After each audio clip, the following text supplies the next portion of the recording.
بسم اللہ الرحمن الرحیم۔ میرے محترم بھائیوں اور دوستو، حضرت یونس علیہ السلام کا واقعہ قرآن پاک میں آپ کا ذکر بار بار آیا ہے۔ سورہ انعام، سورہ یونس، سورہ صافات اور سورہ انبیاء میں آپ کا مبارک ذکر ملتا ہے۔ ملک عراق کے شہر نینیوہ میں پیدا ہوئے تھے۔ جس شہر کی طرف آپ کو نبی بنا کر بھیجا گیا تھا، اس کی آبادی 1 لاکھ یا اس سے کچھ زیادہ تھی۔ آپ بھی لوگوں کو بت پرستی سے منع کرتے اور اچھائیوں کی ہدایت کرتے۔ اس بات سے آپ کی قوم آپ کی دشمن ہو گئی۔ آخر قوم کی بار بار مخالفت سے تنگ آ کر آپ نے فرمایا کہ اب اللہ کا عذاب تم پر آ کر رہے گا، اور یہ کہہ کر بستی سے باہر نکل گئے اور اللہ کے عذاب کا انتظار کرنے لگے۔ ان کے جانے کے بعد بستی والوں نے مشورہ کیا کہ حضرت یونس علیہ السلام عذاب کی پیشن گوئی کر کے گئے ہیں، اور وہ کبھی جھوٹ نہیں بولتے، اس لیے اس معاملے میں غور کیا جائے۔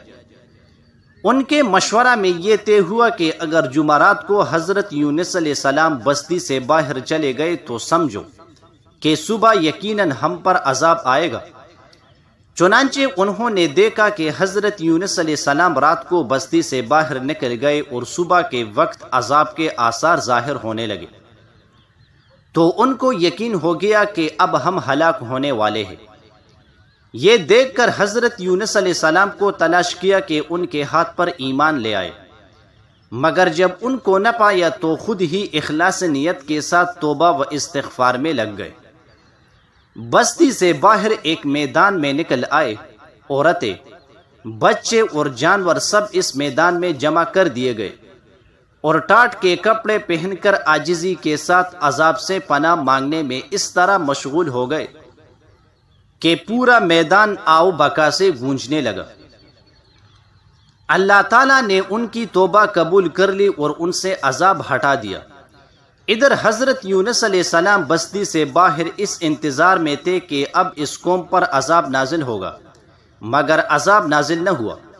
قوم کے توبہ و استغفار کا ان کو علم نہ تھا، اس لیے ان کو یہ فکر لاحق ہوئی کہ اب اگر میں بستی میں گیا تو مجھے جھوٹا قرار دے کر قتل کر دیا جائے گا، کیونکہ اس بستی والوں کا قانون یہی تھا کہ جھوٹے آدمی کو قتل کر دیتے تھے۔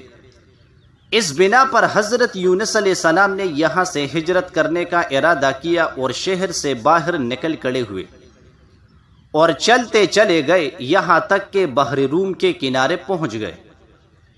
وہاں ایک کشتی جانے کے لیے تیار تھی، اس پر سوار ہو کر روانہ ہو گئے۔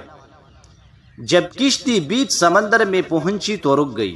ملاح نے کہا، اس کشتی میں کوئی غلام ہے جو اپنے مالک سے بھاگ کر آیا ہے، جب تک وہ نہیں اترے گا کشتی نہیں چلے گی۔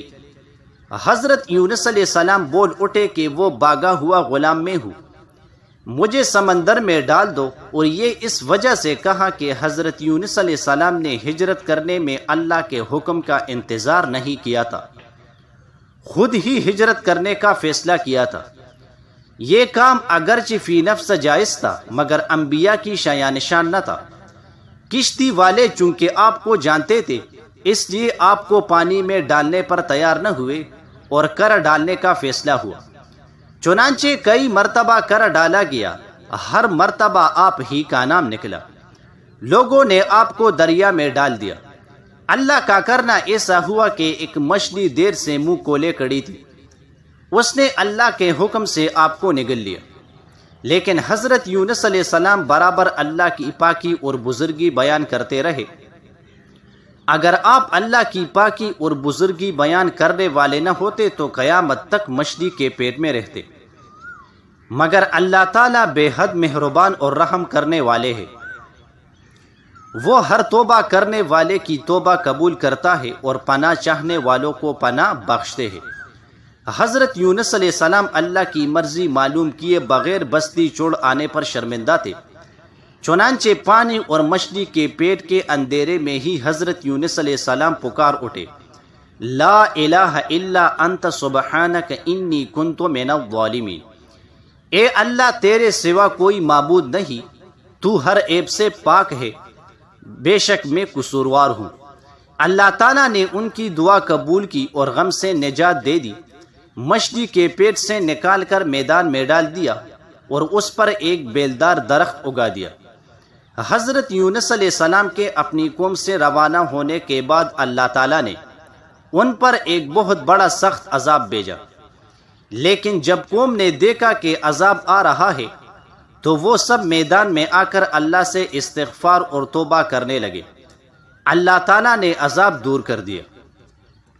جب حضرت یونس علیہ السلام تندرست ہو کر دوبارہ قوم کے پاس آئے تو وہ ان کے انتظار میں تھے، چونکہ انہوں نے اپنے آنکھوں سے عذاب کے آثار دیکھ لیے تھے، اس لیے سب کے سب ایمان لے آئے اور صدیوں تک خوب امن و چین سے رہے۔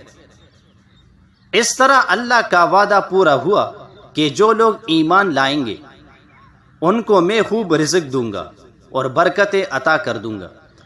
چنانچہ حضرت یونس علیہ السلام کے قوم سے وہ تمام عذاب اور تکالیفیں دور ہو گئی جو حضرت یونس علیہ السلام کی بد دعا اور ناراضگی کی وجہ سے ان پر مسلط ہو گئی تھی۔ حضرت یونس علیہ السلام نے مچھلی کے پیٹ میں جو دعا کی، یعنی لا الہ الا انت سبحانک انی کنت من الظالمین، یہ بڑی کارآمد ہے۔ اب بھی جب کوئی مصیبت یا آفت نازل ہوتی ہے تو اس کو پڑھا جاتا ہے، اللہ پاک اس کی برکت سے آفات کو دور کر دیتا ہے۔ جزاک اللہ۔